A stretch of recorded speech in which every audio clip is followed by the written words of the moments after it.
పరిస్థితుల్లో దానికి కొన్ని అంశాలను చేయాల్సి వస్తున్న విషయాన్ని మాత్రమే నేను మీకు వివరిస్తున్నా. అల్జాపూర్ శ్రీనివాస్ గారు చెప్పండి. అంటే రవి గారు నాకు రావాలి, వస్తుంది మీ దగ్గరకు వస్తాను. మన కాంగ్రెస్ సీనన్న నేను క్లారిఫికేషన్ ఇస్తున్నాను. భారతీయ జనతా పార్టీ పుట్టింది 80లో, జనసంఘం పుట్టింది 51 అక్టోబర్ నాడు. స్వాతంత్ర పోరాటం స్వాతంత్రం వచ్చింది 47లో. ఎక్కడ బీజేపీ, ఎక్కడ జనసంఘం? హిందూ మహాసభ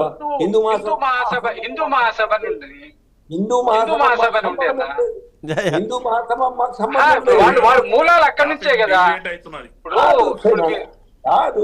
కాదు. రెండవది, మేము అందరు ఎమ్మెల్యేని ఎంపీని చేసుకున్నాం. But anti defection law attract కాకుండా వాళ్ళు 2/3 బయటకు వచ్చిన వాళ్ళే పార్టీలు చేరినారు. కొందరు ఎన్డీఏకి సపోర్ట్ చేసి సెపరేట్ గ్రూప్ ఫామ్ అయ్యి, లేదా మా పార్టీలో చేరాలే మాకు సంఖ్యాబలం లేదు అంటే రాజీనామా చేసి కాంటెస్ట్ చేసినాం. మేము అట్లా చేయలేదు. మీలాగా అయరాం గాయరాం అనే మాట ఎక్కడి నుంచి వచ్చింది? ఇప్పటిదాకా ప్రజెంట్ సిచ్యువేషన్ కూడా Congress party following same policy. కాబట్టి ఎథిక్స్, మొరాలిటీ రాజకీయాల్లో పాటిస్తారు అంటే కేవలం భారతీయ జనతా పార్టీ మాత్రమే. ఉన్నట్టుగా మీకు ఖచ్చితంగా మాట్లాడుతున్నాం. మాకు చెప్పండి, ఈ తెలంగాణ రాజకీయాల్లో, ఆంధ్రప్రదేశ్ రాజకీయాలు చూపెట్టండి. అవిభక్త రాష్ట్రంలో కాంగ్రెస్ పార్టీకి ఈ మాటలన్నీ కూడా బీఆర్ఎస్ చేసిన ఆరోపణలు అప్లై అవుతాయి. బీఆర్ఎస్ మీద ఆరోపణలు చేసిన నేనైనా మీరైనా అన్ని బీఆర్ఎస్ కి అప్లై అవుతాయి. మా మీద చూపెట్టండి మాకు ఇక్కడ. కాబట్టి ఇవన్నీ కూడా గమనిస్తున్నారు జనాలు. ప్రజలు ఎక్కడ ఏ రకంగా ఎప్పుడు బుద్ధి చెప్పాలో ఓటర్గా వారి యొక్క బాధను గుర్తెరిగి బుద్ధి చెప్పే టైం వస్తుంది. దేర్ హోగా మీకు అందేర్నే ఆలస్యం అవుతుండొచ్చు, మొత్తంగా కూడా కాకుండా ఉండదు, మార్పు రాకుండా ఉండదు. మార్పు వస్తున్నది. దేశంలో అనేక రాష్ట్రాల్లో భారతీయ జనతా పార్టీ రాజకీయాల పట్ల అర్థం చేసుకొని ఎటువంటి యొక్క ప్రలోభాలు లేకుండా, డబ్బు ప్రధానం లేకుండా ప్రజలు బీజేపీ ఓటేస్తున్న సంగతి కళ్ళ ముందర చూస్తా ఉన్నాం. బీజేపీ ఒరిస్సాలో పెద్దగా లీడర్షిప్ లేదు, అక్కడ బీజేపీకి వచ్చింది. పశ్చిమ బెంగాల్లో పెద్దగా లీడర్షిప్ లేకుండా నిన్నాడాక బీజేపీ పవర్ తప్పింది.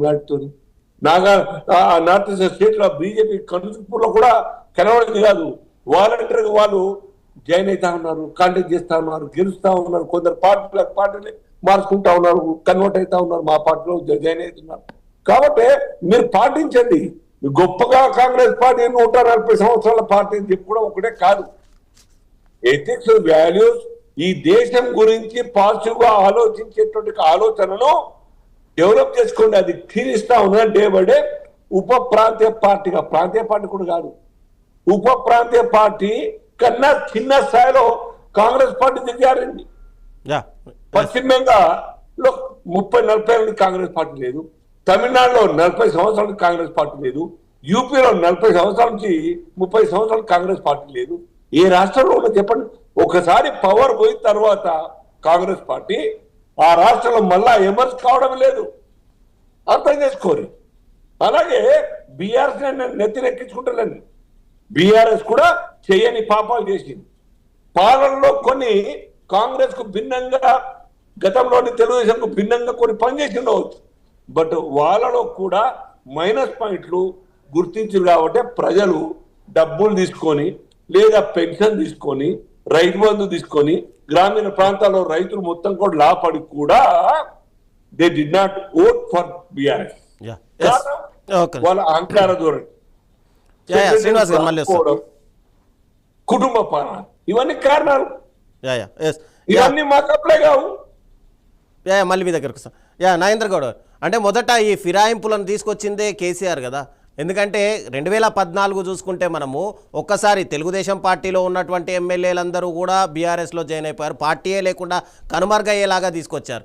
తర్వాత కాంగ్రెస్కి సంబంధించి కూడా గతంలో పూర్తిగా విలీనం